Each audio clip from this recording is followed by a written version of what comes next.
Common Sense Army, it is Thursday, and on today's episode of the Why I'm Right podcast, we have a special edition of the Why I'm Right podcast, a little bit of a shorter episode here. You don't want to miss it because we're talking about the breaking news from yesterday. Obviously, Anthony Fauci, obviously COVID-19. So much to break down. You guys don't want to miss this episode. This is the Why I'm Right podcast. We live in a world filled with noise and confusion, clickbait, and outright lies in the media. But here, we cut through the clutter to find the truth, no matter how uncomfortable it may be.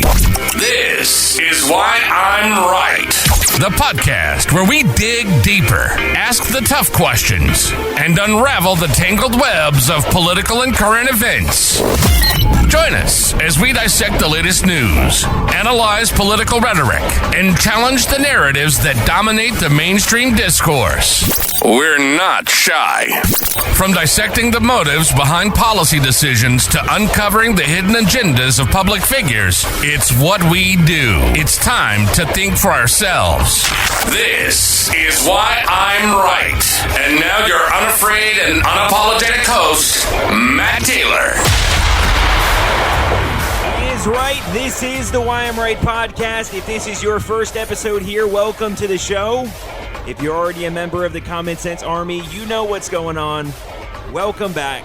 As I say on every episode before we start, we're growing the Common Sense Army one day at a time, one podcast at a time, and the one way you can help in this mission is by clicking subscribe right here below, following us here on Spotify, following us here on YouTube, wherever you're seeing this. Make sure you click the follow button and share these videos with your friends, your family, people who agree and disagree, because the most important thing in our country is us to have the ability to have conversations like we're going to have today. Without further ado, let's dive into today's episode. Now, if you missed it yesterday, the breaking news and the extent of the conspiracy of Dr. Fauci, the COVID-19 origination, Wuhan, China, we've talked about it a ton on this podcast. Well, it now goes even further. We're now finding out, it came out yesterday again in a congressional hearing, under oath congressional hearing. It came out yesterday that top Fauci advisor, that's Dr. Anthony Fauci, allegedly destroyed evidence on the 2020 pandemic origins. Let that sink in for a second. Now, we already know, and we saw last week, obviously I played on this podcast last week, the fact that, yes, the NIH has finally come out, the National Institute of Health has finally come out and said, yes, we did fund gain-of-function research at the lab in Wuhan, China, where COVID-19 began in Wuhan, China. We now know our taxpayer dollars went to the funding of that Wuhan lab in Wuhan, China through the NIH.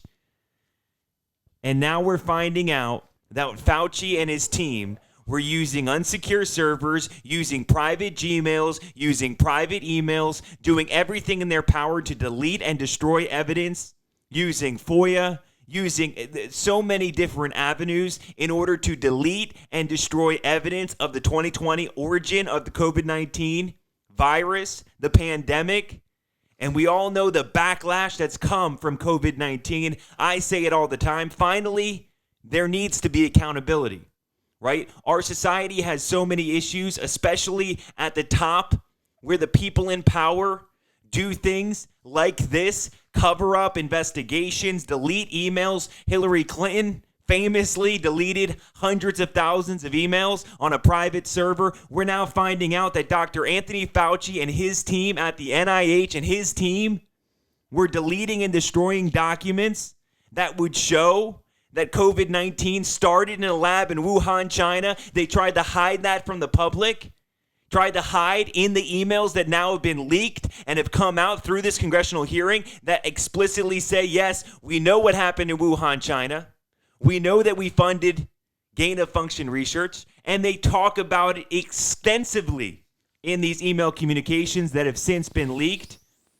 And we're starting to get a better painting, a better picture of what really happened that led to everything that's unfolded since the COVID-19 pandemic. Some argue that, yes, that tanked the economy, that impacted how we voted in the last election, that impacted mail-in ballots, that impacted our voting system, that impacted the economy to an extent where the economy was doing so well under President Trump, that COVID-19 pandemic impacted the economy and the way we voted in the country. Many argue that if COVID-19 didn't come and didn't impact the economy and we didn't have COVID-19, that Donald Trump would have been in office for 4 more years.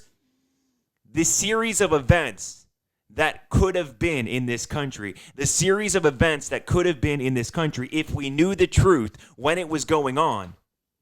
And it goes so much further. We found out in these emails, once again, we've now found out in these emails that the 6 feet apart, when you go to the airport or you go anywhere in a public setting, a public space, they made this 6 feet stickers on the ground, 6 feet apart. You got to stand 6 feet apart from one another because that's going to slow the spread. Follow the science. Stand 6 feet apart.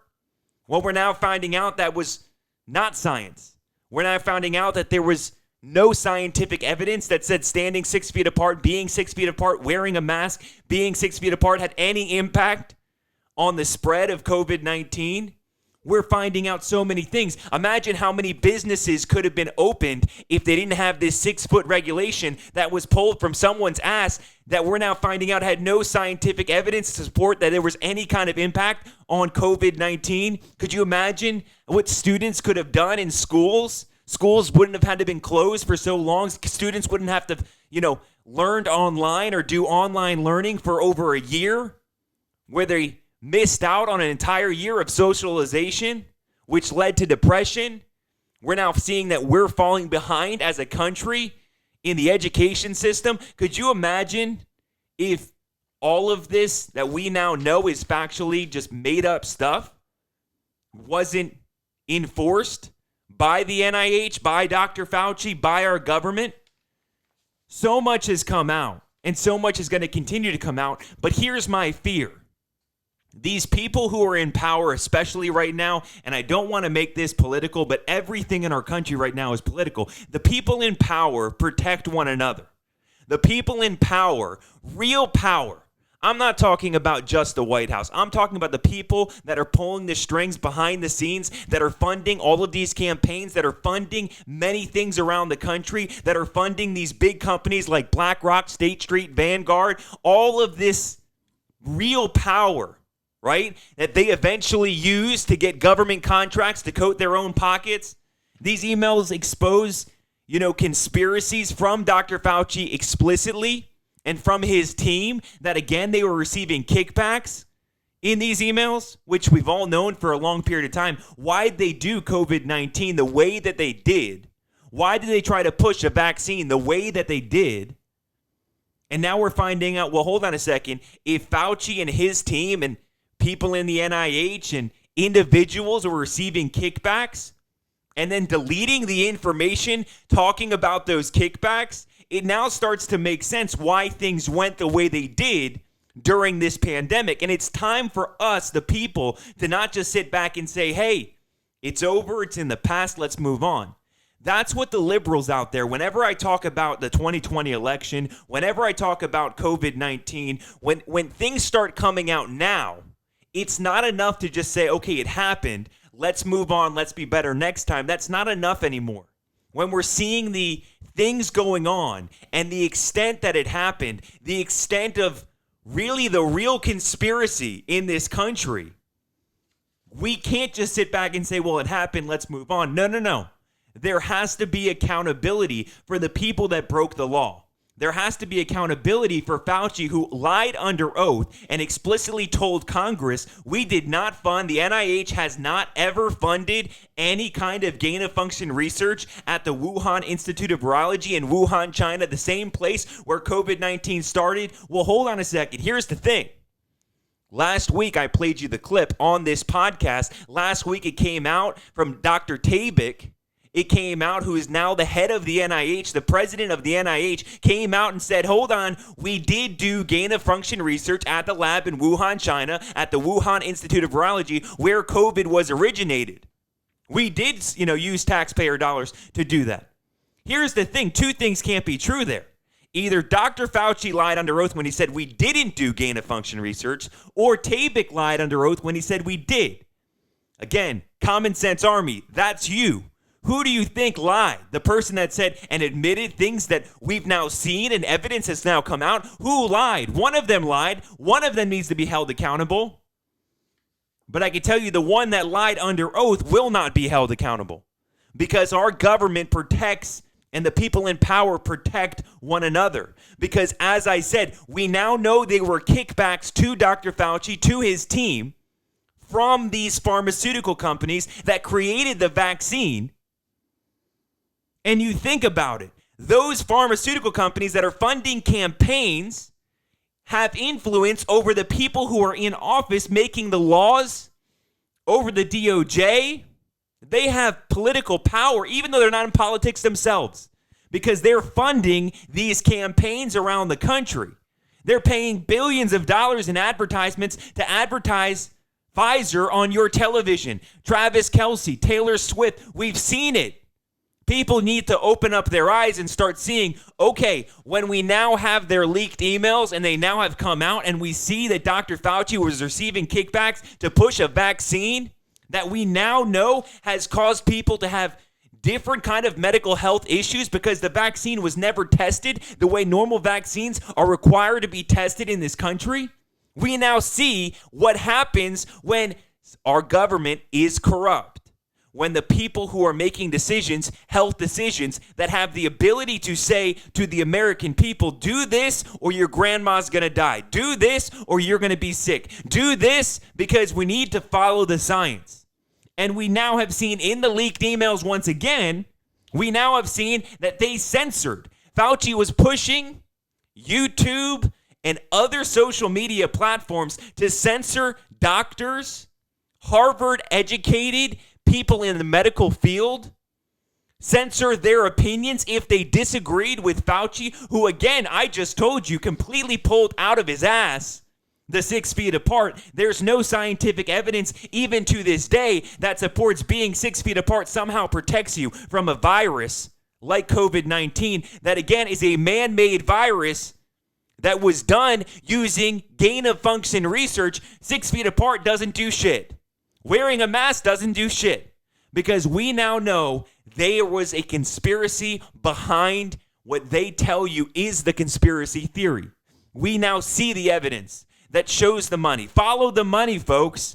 When you see the pharmaceutical companies giving kickbacks to people in power like a Dr. Fauci, who's been in his position for, it seems like, hundreds of years. He's been there forever. And so I'm going to play you a clip. This episode, like I said, is a little bit different. And if you're in the Common Sense Army and you listen to this podcast, this episode's going to be very different from what you normally see. Normally, we talk for about 45 minutes, and I go back and forth talking about different issues, different headlines, different conversations. No. This is a little bit different. I'm going to play you a 10-minute clip right now from Fox News. It aired yesterday. Here's a 10-minute clip with Rand Paul, who was spot on, who got the soundbite from Dr. Fauci under oath on Congress, telling you, the American people, telling Congress under oath, NIH never funded gain-of-function research at the Wuhan Institute of Virology. We now know that's factually untrue, also known as a lie. And so I'm going to play you this clip because we're now seeing Rand Paul lead the way. And Rand Paul, the conspiracy theorist, was right then, and I believe Rand Paul, the conspiracy theorist, is right now. Listen to this. This is a 10-minute clip, and then we'll dive in and end this episode, and I'll give you my final thoughts on all of this. But it's important that you hear it. This is from mainstream media. Again, many people out there, I say all the time, the mainstream media gives you nuggets. This is more than nuggets here, because it's now getting to the point where they can't cover it up anymore. They've covered it up for long enough, and they're trying, and they've tried so hard to cover it up long enough so that you and I, people in this country, American citizens in this country, say, that was years ago. Let's move on. No, let's not move on. Let's hold these people accountable so that the next time there's a COVID-19, the next time there's a pandemic, or there's another crisis in the country, people don't fall and follow like sheep, and people stand up for their beliefs so that the government can't continue to take away your freedoms that are not given to you by the government, they're given to you by God. Here's Rand Paul. Listen to this. House lawmakers on the COVID-19 subcommittee are holding what we expect is going to be a blockbuster hearing in the next hour. They will question Dr. David Morens, the man who was once Dr. Anthony Fauci's top advisor.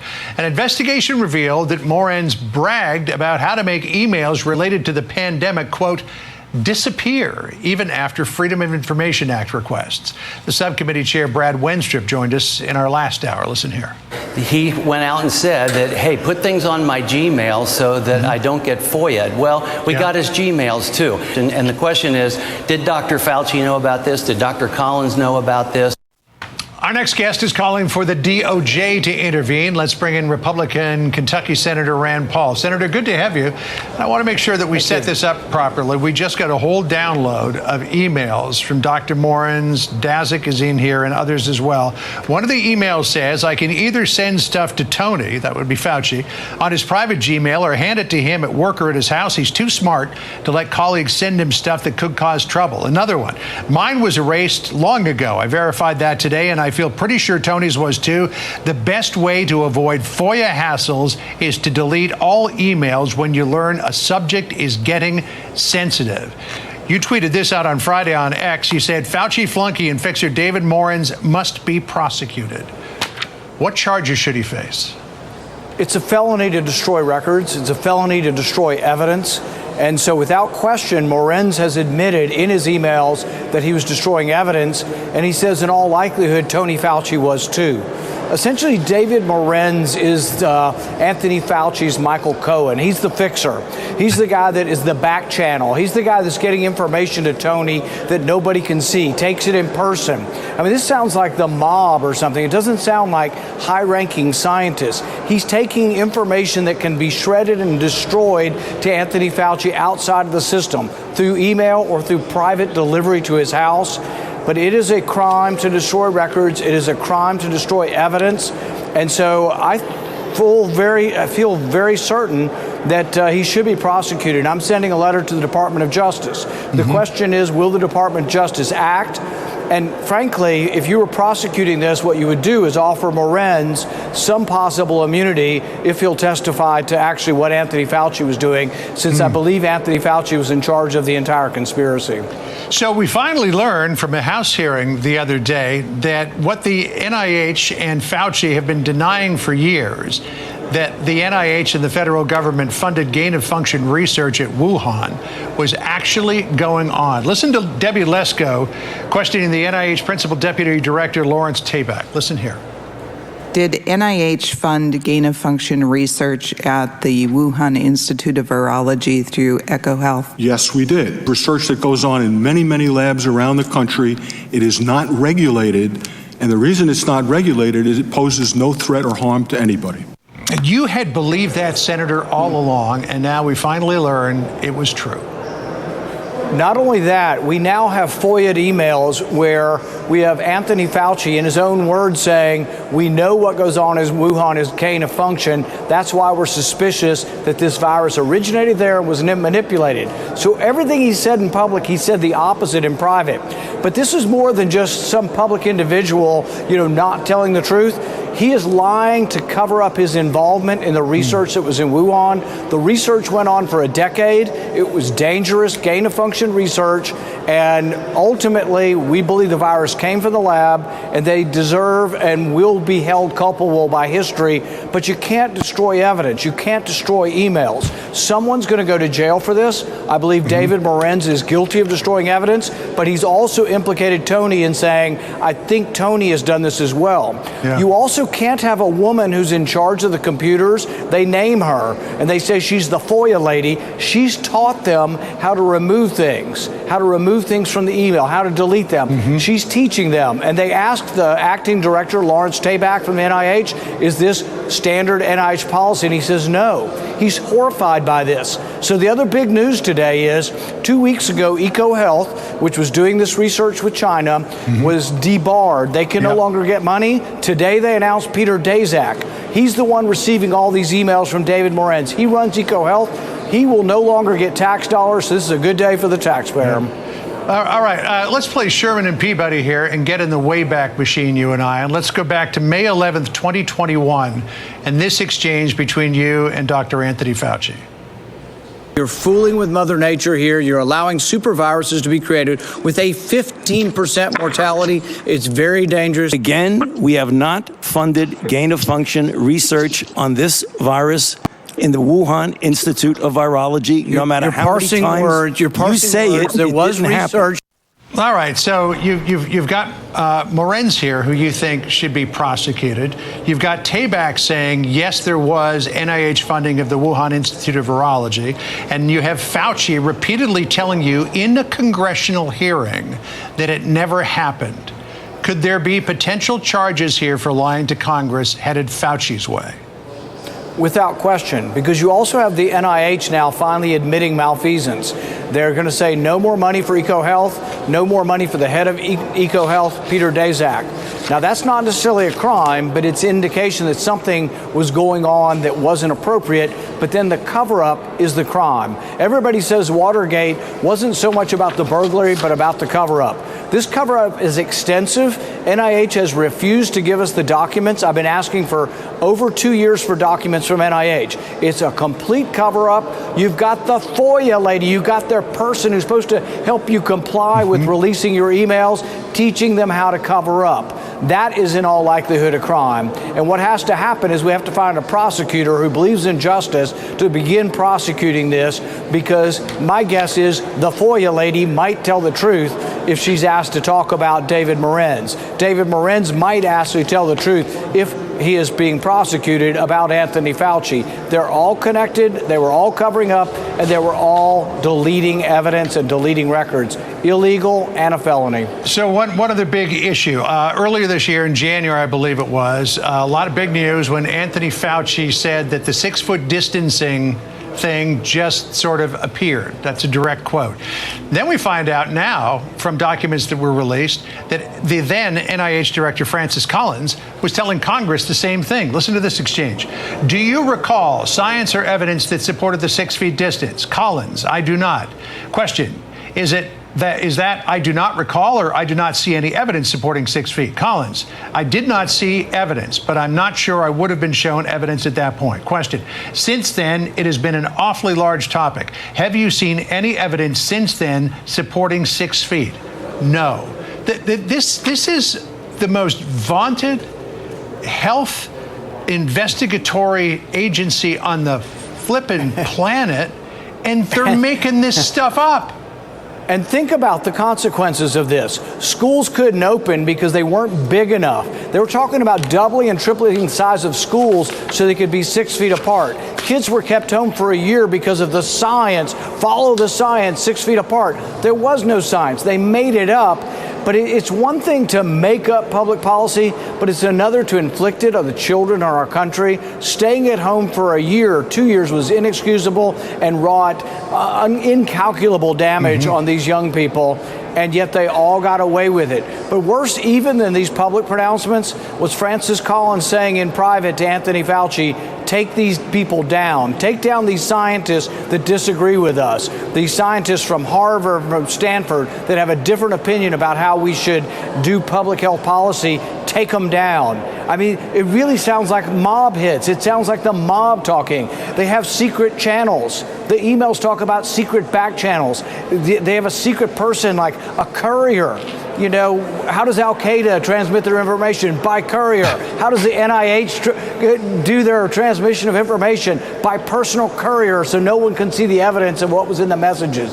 This is unprecedented, and somebody should go to jail. And David Morenz right now has enough evidence to be indicted.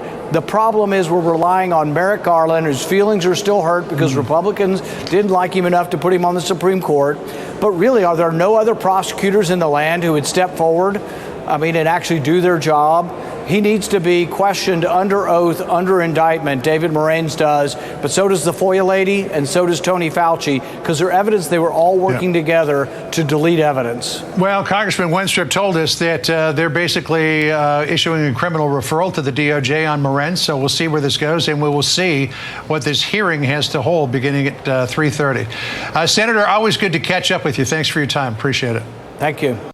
So do I need to go any further? I mean, I think that clip summarizes it all. Again, I wanted to play that here so you could hear it from somebody who was there in Congress when the lying under oath occurred, someone who saw it for himself, someone who got the soundbite for himself. And at the end of the day, it is now confirmed through these leaked emails that, again, they did everything in their power to cover up that Dr. Fauci and members of the NIH and members of Dr. Fauci's team, his advisor, were communicating through back-channel communication, back-channel emails, using private Gmails, and they were trained by the FOIA lady, you just heard it there, trained by the FOIA lady to learn how to delete, how to destroy email communications back and forth. They were giving communications in person so that there was no record of those, communications.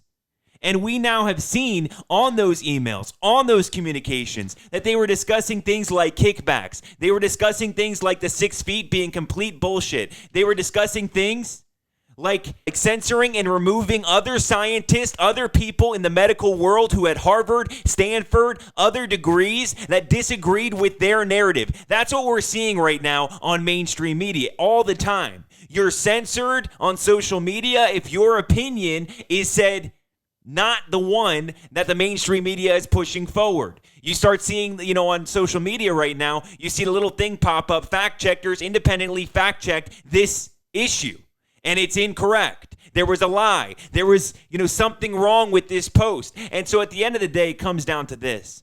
When is the accountability going to be there for people in power? Right? They say this all the time about Donald Trump right now in New York City. They say this all the time on mainstream networks. They say this all the time, that no one is above the law. Well, I guess it really should be saying on mainstream media, no one is above the law unless you're a Democrat. No one is above the law unless you aren't pushing the mainstream narrative, right? Because the people that are being held accountable, the people who are not being held accountable for their actions, for their crimes. Lying under oath is a crime. We explicitly see the video evidence side by side. Fauci saying a lie under oath to Congress. That is a crime. That is a felony. And deleting and destroying evidence is the same. And so again, at some point in time, there needs to be accountability for Democrats. There needs to be accountability for people in power. And if you're going to run with no one is above the law, then no one is above the law. And so this has been an episode a little bit different than normal. We'll be back tomorrow with more. Tomorrow we're going to be covering Donald Trump has a rally tonight in New York City in the Bronx. It's going to be crazy. I said it yesterday on the podcast. Again, this guy's going into the heart of the Democrat Party and ripping it right out. This guy is going into a Democrat stronghold state, a Democrat stronghold city, a Democrat stronghold borough in New York City and saying, I am the man of the people. I am the people's president. I'm going to compete around the country because people are fed up with Joe Biden. People are fed up with the Democrat Party. People are fed up with all of these policies that have proven to not work in this country. Open borders. We're seeing it right now. Wars around the world. I can reiterate it over and over and over. Trump is going into the Bronx tonight, and again, it's going to be a scene similar to the scene we saw in another Democrat stronghold state in New Jersey, in Wildwood, where nearly 100,000 people showed up to support Donald Trump, a Republican nominee for president. We're seeing the demographics flip. Right? Trump had only 9% African-American support back in 2020, less than 4 years ago. Now Donald Trump is polling at 22 to 23%, depending on the poll that you look at, with African-Americans in this country nationwide. That is a crazy jump, a crazy demographic switch. 2.5%, 2.5 times the support he has right now from minority communities and African-American support. And we're seeing the same thing with Hispanics. We're seeing the same thing with women. We're seeing the same thing, right? Right now, for the first time in a very long time, a Republican president is winning the war on demographics. Because people in this country, no matter what their race is, their class, their gender, their sexual orientation, their religion beliefs, they're now saying, We're tired of what the Democrat Party has done. We're tired of Joe Biden. This man is too old for office. And I'm not saying too old age-wise. I'm saying too old mentally. This guy is falling apart. And people are tired of it. And until he, whether it's Biden or whoever it's going to be, stands up and has a backbone and says, we're going to hold our people accountable.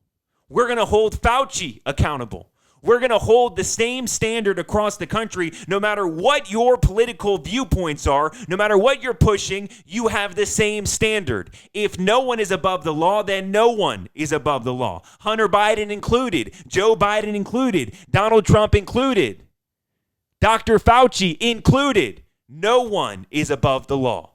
And so as we move forward on the Why I'm Right podcast, we're going to cover much more. We have 2 more episodes coming out this week. You don't want to miss it. If you guys want to email me, and I'll get back to you quickly, all you have to do is email me at matt@whyimrightpodcast.com. That is matt@whyimrightpodcast.com. If you want to check us out on our website, go to www.whyimrightpodcast.com. You could scroll to the bottom, and at the bottom there's a place where you can ask questions. That also goes to my email, and I also will get back to you. Make sure, like I said, the one thing I need from you, I don't need you to buy anything. I don't need you to send money. I don't need any of that. The one thing I need from you to continue this mission forward is to click subscribe right here below. Follow us here on Spotify. Follow us here on YouTube. Follow us on Instagram. Follow us wherever you see us, and tell your friends about us. Because what we're doing here is so important to the future of this country, because I care about the future of this country. Right? I don't think you guys see the full picture on the mainstream news. In fact, I know you don't see the whole picture on the mainstream news. That's why we have to do research for ourselves. I put a lot of time, energy, effort into these episodes to make sure I can bring it to you in a way that's easy to understand, in a way where, like I said, common sense prevails. Because there are more people, even though they want to put out a divide, and there's a false sense of divide in this country, left, right, white, black, Hispanic, Christian, Jewish, Muslim. There is a false sense of divide in this country right now.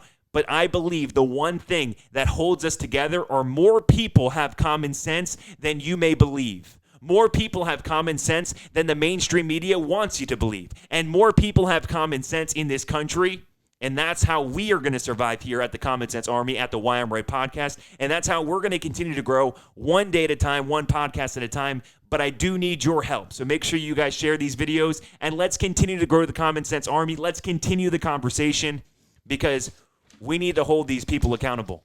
And the only way we do is by talking about it constantly until our government, our people in power say enough's enough. The people aren't letting go of this. Too much time hasn't passed. We need to hold them accountable for the next pandemic, the next black swan, the next issue in this country. And that's my goal here at this podcast. And so, again, this has been the Why I'm Right podcast. I hope you guys have a great week. And I just told you why I'm right. You've been listening to Why I'm Right. Thanks for being a part of the Common Sense Army. Our passion is to cut through the noise and confusion and to bring light to clickbait and outright lies in the media. Unafraid, unapologetic, real and raw. We hope you've enjoyed the show. If you did, make sure to like, rate, and review. We'll be back soon. But in the meantime, find us on Instagram at Why I'm Right, on X at Why I'm Right Pod. And for more, hit the website at www.whyimrightpodcast.com. See you next time.